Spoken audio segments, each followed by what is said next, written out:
Shalom, Yashwala. It's your brother Dawada, coming back at you with this here truth again. First and foremost, I want to give all praise unto YAHAWAH, BAHASHIM, YAHAWASHI, BAHASHIM, RAHAKODASH. Double honors to the apostles and the elders of Great Millstone that taught us this truth and that rule well. And salutation and much love for you all can pushing this truth and sincerity on the four corners of the earth and enduring afflictions to feed and edify the elect. So I want to jump into this real quick article real fast dealing with Julian Assange, which is basically the founder of WikiLeaks, and WikiLeaks is how we got a lot of this here information, which is going into basically Esau being exposed. He wound up exposing, between him and a couple other people. You have that one person, I think they calling him Chelsea Manning or whatnot. Homeboy, it was born a dude. Homeboy had, claiming he a female now, but nevertheless, you also have Edward Snowden, who with these people, they wound up exposing things like the PRISM program, which is going into how they spying and hacking on you with your cell phones and every damn thing and all these different cell towers and how they go through these different corporations or whatnot. They have a whole pool of these things. All right. But nevertheless, one of the things what WikiLeaks was doing was exposing the war crimes, the drone program, drone footage of them just killing innocent people and killing all these people over in the Middle East, just like war crimes, more or less to say, not in the middle of war. You just, you see a dude over there with a gun or whatnot, but you turn around, you might kill him too, but you just turn around and you go kill, this pregnant woman holding another child, like they're not no threat. Like, well, the kids was going to grow up to be terrorists, so you wind up killing them, Nevertheless, these people was wind up exposing all these things and exposing the cover-ups of these things. But nevertheless, America, all right, is basically trying to say this is a espionage or a spy or whatnot. So homeboy's been locked up, not locked up. He's been staying in the embassy, I believe first in Russia, then like Ecuador and things like that. But nevertheless, not too long ago, he just got arrested. All right. And now they're trying to say he was on some rape charges. Funny how they would say rape charges, but nobody's really calling him a rapist. So, and I don't even think they have a victim. You see what I'm saying? But they just saying that he was initially arrested on rape charges, and then they're going to add some other things onto him, just like how they say that we rapists, but ain't nobody really arresting us for rape because we ain't raped nobody. All right. But now let me get into this here article real quick. It says 175 years in jail for revealing war crimes. Where's MSN's outrage over persecution of Assange? It says the news that WikiLeaks publisher Julian Assange has been indicted on 17 additional charges under the U.S. Espionage Act and could be sentenced up to 175 years in prison should concern all journalists world over. All right. Now that's overkill. 175 years in jail. Let's say, like I don't have no kids, right? But let's say I plan on having some kids in 10 years, right? I'm like, all right, in 10 years on this date, I'm gonna have a kid.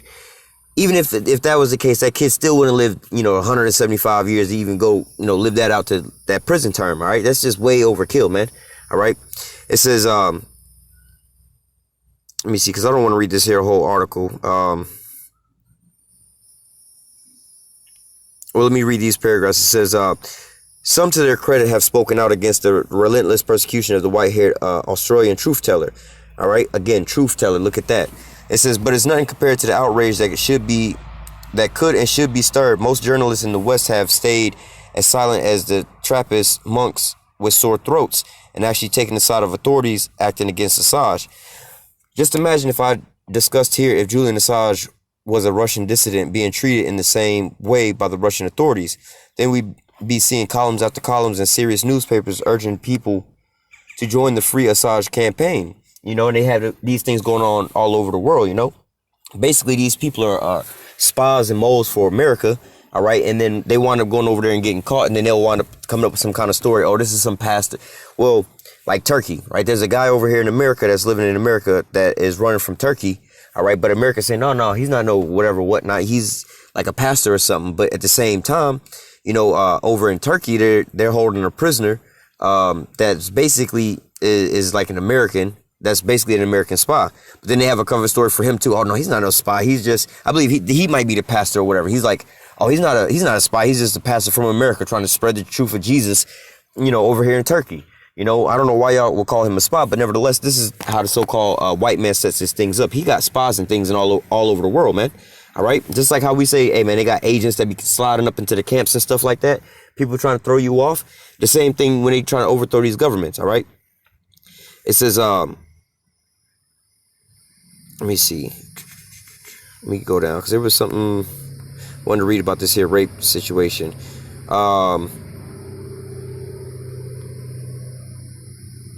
All right, well, let me just read this all the way through. It says, least we forget the dominant neocon establishment liberal narrative about Assange was that he was a cowardly creep who fled from rape charges to hide in the Ecuadorian embassy. All right, it says Assange's fears about being extradited to the U.S., the real reason he took refuge in the embassy, were laughed at. So, again, you know, we understand the situation. You know, we try to tell this same situation to everybody else. Like, yo, man, the government, you know, oh, I can't do this or that or whatever. I move a certain type of way because I already know the government is watching me, and I already know they're waiting on me to slip up so they can just swoop in on something, you know. They would love to have some kind of dirt to throw on my name so they could just go ahead and take me off the highways and the byways. Same here.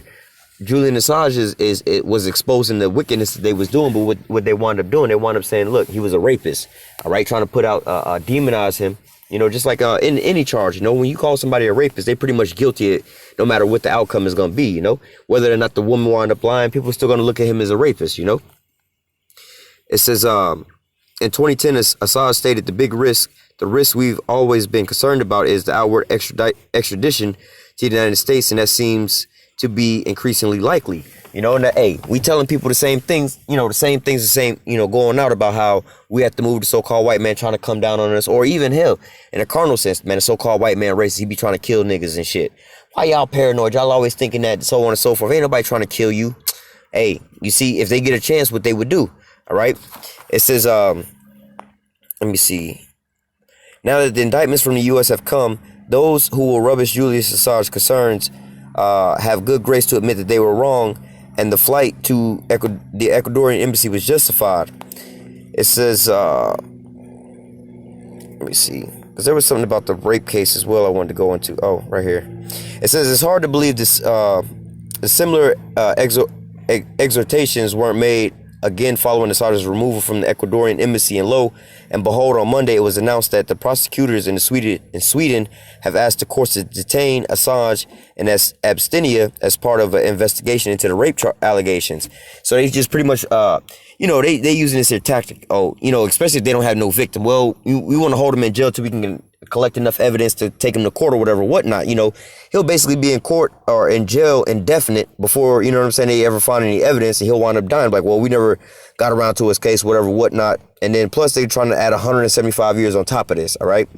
So it says, of course, rape allegations are serious. Yet how many liberal commentators have been talking or writing of Assange being charged with rape or fleeing rape charges, or even calling him a rapist, if that was when it wasn't factually correct, you know? So, hey, these people love throwing dirt on people's names, man.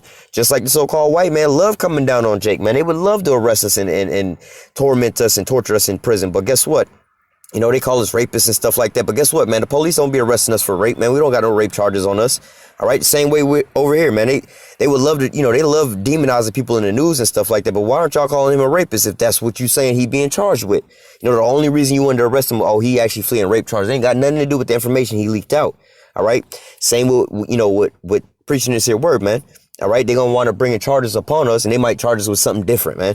You know what I'm saying? Oh, we investigating, tax evasion or some crazy shit like that. You know what I'm saying? It's going to take a while. We just throw you in jail just to get you off the highways and the byways. This is the point here I wanted to highlight. It says the great crime of Julian, and the reason he'll probably never be at liberty again, was to pull back the curtain to show us just what was behind it, to reveal what our government, which we pay for, were doing in our name. All right. So look, for exposing this here truth, man, exposing a wickedness, you become an enemy of the state. All right. It says he published information which we as taxpayers have every right to know. He was Tobermory, and was Tobermory the talking cat in Sasky's classic short story. Yet while Assange languishes in jail and faces the prospect of spending the rest of his life behind bars, those who planned the most heinous of war crimes, such as the illegal invasion of Iraq, which led to the deaths of 1 million people, and the rise of the genocidal death cult Islamic State, ISIS, or IS, formerly ISIS, go free. Hey, and that's the truth, man. You got all these rapists, real pedophiles, real killers, real demons out here, all right, in these churches and stuff, leading people astray. But what? We become the problem. They demonizing us. They trying to stop us, but they not stopping these damn Catholic priests that's basically molesting these little boys. You see what I'm saying? They ain't saying nothing about that. They ain't saying nothing about all the people that's going into poverty, giving all their money over to the damn church, or how many people's lives are being ruined by the damn church. We so happen to be the problem, because why? We're exposing the truth, just like Julian Assange is. All right. It says, even if you think the founder of WikiLeaks should face some form of punishment or penalty for publishing leaked documents, you cannot honestly maintain the sentence of up to 175 years in jail for are proportionate. Assange is being destroyed to deter others from following his path. If journalists and politically minded celebrities stay silent on the great injustice, this crime against the profession they claim to represent, this crime against the truth and against common humanity, then they should kindly spare us the outrage of their issues. You know, so like, what's the point if you know, you doing all this bullshit, but we can't say shit about it? You know what I'm saying? You over here, you know, like a woman getting raped. She ain't got no right to cry out rape. Come on, man. That's some bullshit. All right. Let me grab a couple scriptures real quick, and we're gonna close out. I didn't want to make this too long. Hey, but all according to prophecy, we know what? That these things are all, you know, are all you know, stated to happen. All right. This is Revelation chapter 2, verse 10. It says, "Fear none of those things which thou shalt suffer. Behold, the devil shall cast some of you into prison, that you may be tried, and you shall have tribulation 10 days. Be thou faithful unto death, and I will give thee a crown of life." So what? You know, being an innocent truth, some of the men of the Lord, they're gonna be cast into prison. All right. And we seeing the how do I say, the startup of these things coming to pass, man. They making free speech illegal. You see what I'm saying? Protesting illegal. All right, exposing the truth illegal. For you going to jail for the rest of your life for telling the truth, man. All right, we was always taught what? You ain't supposed to lie. You're supposed to always tell the truth. But what? Here in Babylon the Great, things are turned upside down, man. All right, you become a hero, you know what I'm saying, or a god for being most wicked and lying to the people, killing, murdering all these people. You become a goddamn hero if you go and murder all these people and cover it up and lie about it. But if you tell the truth about something, you become a goddamn demon and demonized and thrown in prison. All right, but this is why this here place got to be destroyed. All right, so let me read this again. Revelation 2:9, it says, "Fear none of those things which thou shalt suffer. Behold, the devil shall cast some of you into prison, that you may be tried, and ye shall have tribulation 10 days. Be thou faithful unto death, and I will give thee a crown of life." All right. So nevertheless, hey, like I was saying, this is something you have to prepare your mind for. All right. You also have to prepare and watch the way that you move out there. You don't want to give these people no kind of gas to be able to light the fire. You know, you have some people that's in Israel that wear that on a sleeve. Look, we on the SPCLA hate group crime. Yeah, let's cheer for that shit, man. All right, well, shit. I mean, hey, that's really is being proud, man. All right, but nevertheless, we know that these things are how do I say? These things are prophesied about, and these things are to come. But this ain't nothing to really be glorifying in, you know what I'm saying? Because really, that's just being proud. When YAHAWASHI knew what he had to go through, he wasn't glorifying about that. Oh, yeah, motherfucker, I'm finna have to go. They gonna come and arrest me for doing nothing, and I'm gonna go up on the cross for y'all motherfuckers and die. Fuck that. Fuck these niggas. Nah, man, he played his role. You know what I'm saying? He was how do you say, if possible, be peaceful with all men. You know, he wasn't out there causing no ruckus and shit like that and cursing out Pontius Pilate. Man, fuck you, nigga. Whatever, what. Now, y'all gonna do whatever y'all gonna do. Fuck y'all. Nah, man. But at the end all be all, that was his lot. You know what I'm saying? He had to wind up tasting death at the hand of the Romans. All right, being basically persecuted for the testimony. All right, or basically being in his lot.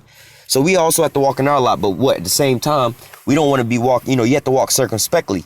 All right, you don't want to be walking out here just, yeah, I know this, I know that, man. Just like how you might think that you're safe right now with all your, you know, your personal information is all safe. You wouldn't go plaster your social security number on a goddamn billboard now, would you? That's just not wise. You just want somebody to come and take advantage of your ass. You want somebody to come and hurt you. So what? You can glorify, yeah, I'd have had my identity stolen. You look like a fool, man. You see what I'm saying? You look like a fool. But what? You also have to be mindful of these things that's coming to pass and be mindful of how you walk. Because why? We know that these things are coming to pass. We don't want to give them no fuel for the fire. All right? Let me grab another quick precept. This is Matthew 24 and I'll start at verse 8. All of these are the beginning of sorrows. Then they shall deliver you up to be afflicted, and shall kill you, and you shall be hated of all nations for my name's sake. All right. So what? You're gonna be afflicted. You're gonna be hated. All right. And they're gonna kill you. Why? For this here testimony. All right. For this here word, man. Not everybody, but you know, there's gonna be, you know, there's some brothers that are gonna have to taste of death. All right. Be a martyr for this here thing. All right. But nevertheless, this isn't something that, you know, that you should be glorifying and like, oh, next me. Let me go get a, you know, so and so forth, you know. But these are things that we should be watching and measuring the time diligently with, you know, and also watching how we walk and walking circumspectly, because we can see the signs the writing on the wall. We see what, the setup of how they trying to do things, the famine of the word, they cutting off the internet or blocking certain people on the internet and banning them like Farrakhan and them, and then they locking up, and for what? So-called, basically preaching against this here system, but then you also have situations like this, Julian Assange, again, in a way, preaching against the system, exposing them for their wickedness. And what happens? Oh, they want to try to slap him with 175 years in prison. You know what I'm saying? And he ain't gonna have no fair trial. All right. The judge and the lawyers and the jury, they all on the same side, man. All right. They all getting paid by this here U.S. government. And they know if they turn their back on this U.S. government, what's going to happen? They basically biting the hand that's feeding them. They going to wind up getting swallowed up. All right. Verse 10, it says, and then shall many be offended and shall betray one another and shall hate one another. All right. So, and that's what you see in a lot of this going on right now. These people, you see in a lot of people, first and foremost, following after the wickedness of these elites, Edomites, you know what I'm saying? And following after how they demonizing people when they just, he a terrorist, he a rapist or whatever, whatnot. But on the lower level, you have these people out in the streets and the highways and the byways slandering our names doing the same thing. All right. But what? This is all the signs that the Most High is showing us that this is how these things are about to go down. And this is the time that we're living in. You need to prepare yourself and walk circumspectly. All right. Let me jump down. Well, let me just keep reading. It says, verse 11, and many false prophets shall arise and shall deceive many. All right. Hey, that's another thing you have to be careful and mindful for, because, again, going into these agents and these people who set up all these different things, man, you might be being led by a damn agent right to the slaughterhouse. They know what these certain things are, and they're going to make sure they keep doing these certain things. Again, you have to walk circumspectly. You got to watch who you speak to and how you speak around people, whether it be in the world, at your job, whatever, whatnot. You don't want to just be speaking on all kind of different things like that, because, hey, man, there's these people out here looking for you. Because why? Prophesying is really bringing it in a destruction to this here place. The Most High is, but what? Prophesying is bringing all these things on. All right. So what? They want to go back to the so-called good old days, and us prophesying is bringing out, is bringing it downer to them, But let me continue on verse 12. And because the iniquity shall abound, the love of many shall wax cold. Hey, and you in this situation right now, you look around, a lot of people just like, well, I don't know that nigga. Fuck that nigga, man. Or they say he a rapist or whatever, whatnot. All they have to do is go in the media and demonize your ass, Let me go to the R. Kelly situation for 1 second, They say with R. Kelly, he had kidnapped a bunch of women and got them hostage in his house, right? Well, all these women are over the age of 18 that he so-called kidnapped. So basically, they don't have to go live with their mama. They can live wherever they want to go live. Homeboy had got arrested again for, I guess, I don't know what the fuck he got arrested for. When he's going through this recent shit, he had got arrested after that. After they were saying that he had these women hostage, he was bailed out of jail from his female fans and was right back out of jail. But how come no charges of kidnap was dropped onto him? You see what I'm saying? But see, the love of many waxing cold right now. You having people just saying, well, fuck that nigga anyway. Whatever the media say, that's what he done did. You know what I'm saying? Whatever, whatnot. People say that we rapists. So, hey, people, they want to put that rumor out, we rapists, we a hate group, or we a cult or whatever, whatnot. And people won't even do the research. People won't even try to see what we about. They'll just go and run with it, Oh, what can't be with? Oh, GMS. Oh, brother, man, y'all them rapists or whatever. I'm like, obviously, you've never listened to any of our videos. You never listened to any of our edification. You just listen to the people demonizing us. So therefore, you just already think that we the damn problem. All right. So this is how things go along where, if homeboy Julian Assange come back to America and they wind up charging him and giving him 175 years in jail, really ain't nobody gonna give a fuck. They're like, that ain't my problem. I don't give a fuck. And not even thinking like, yo, if they doing that to him, what's stopping them from doing this to me? You see what I'm saying? He's exposing the war crimes and killing motherfuckers unrighteously. And you over here doing some actual real wicked shit. How much more you, man? All right. Verse 13, but he that shall endure unto the end, the same shall be saved. All right, so you got to wind up making it through this here thing, man. You got to wind up making it to the end of this here race, man. All right, and it's the race isn't to the swift, man, but he that can pace himself and endure to the end, man. You got to know how to walk and walk with longevity in this thing, man. You can't go out there and burn yourself out and just give up all kind of. Hey, again, you don't want your identity stolen. You don't want to swiftly go out there and put your social security number up on a billboard, more or less to say. All right, you want to walk a little circumspectly. Keep your social security card locked up somewhere where somebody can't just easily take it, man. It's gonna be kind of hard to put some dirt on your name, man. If you always walking in righteousness and blameless, they can't really say nothing to you. But ultimately, we know that they're gonna bring up some trump up some charges on us. All right, but what? At the end of the day, we still want to be blameless. All right. Verse 14, and this gospel of the kingdom shall be preached in all the world for a witness unto all nations, and then the end shall come. then shall the end come. All right, so what? Going into this here truth that we were preaching, all right, at the end all be all, the Most High said this here truth is going to go out, then the end is going to come. All right, but we starting to see that the end is shaping up by the way of what? The devil coming down to us, having great wrath, turning up on everybody. You see what I'm saying? And enacting the famine of the word, ultimately is enacting the famine of the word coming in. All right, so what? These things are all coming to pass as these final prophecies are taking place. We want down to the end. All right, so let me grab one more precept, which is in the same chapter.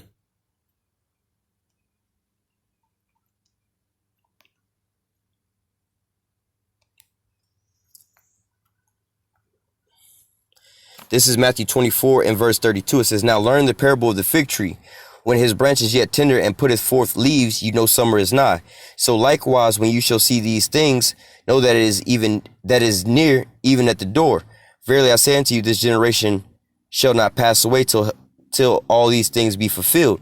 So what? This is the time that we're living in right now. All right, you have to learn how to measure the time diligently. All right, like the scripture here is saying, learn the parable of the fig tree. All right, so I like to, how do I say, repaint this here picture, for those that don't understand about that, branches and sprouting and seasons that it come in, most of you all been in the car, you all been driving in the car, with that, when your gas light come on, right? You got lights on your instrument panel, right? Your dashboard, you got these lights. But how harmful could it be if you didn't know what the instrument panel on your car meant, or none of the lights meant on your car, your car running hot, you don't know that, you got the H and the C and the things all the way on the H, you don't know what the hell the H stand for. You know what I'm saying? And you got the F and the E for the fuel, and you don't know what the hell that mean. You know what I'm saying? You got your fuel light on. You don't know what's going on. So what? Your car is at risk of running hot if you keep driving, and you're going to run out of gas. But what? If you can read your instrument panel, you'll know what time it is. Hey, look, my car running hot. I need to pull over and go check my water or put some water in my car. All right? Or my gas light is on. I need to pull over and go get gas before I be walking, because my gas light is telling me the sign is now for me to go ahead and get gas. All right? So the same thing here says, Matthew 24 and 32. Now learn the parable of the fig tree. All right. And learn the parable of the instrument panels in your car. When the branch is yet tender and putteth forth leaves, when that gas light come on, you know that summer is nigh. You know you need to pull over and get gas. All right. So what? So likewise, when you shall see all these things, know that it is near, even at the door. When you see the gas light come on, know you need to pull over and go get gas before your trip be cut short and your ass be walking. All right. So nevertheless, I wanted to just go in there real quick and touch on that. I seen that article with Julian Assange, and not just that, these other prophecies dealing with the famine of the word coming up and throwing us into prison, man. We right there at the door, man. So what? It's time to get your house in order. Make sure you're walking righteously before YAHAWASHI, man. All right, doing all the things that you're supposed to be doing according to the scriptures and according to the Lord and his will and his way, man. You don't want to get caught off guard. You don't want to get caught out here naked, man. All right. So with that, I'm going to go ahead and close out. Lord willing, this here lesson was edifying into the elect. Until next time, I say, call halal Yahawah, Bahashim, Yahawashi, Bahashim, Kodash. Double honors to the apostles and the elders of Great Millstone that taught us this truth and that rule well. And salutation and much love for you, I can pushing this truth and sincerity on the four corners of the earth and enduring afflictions to feed and edify the elect. Until next time, I say, stay strong and shalom.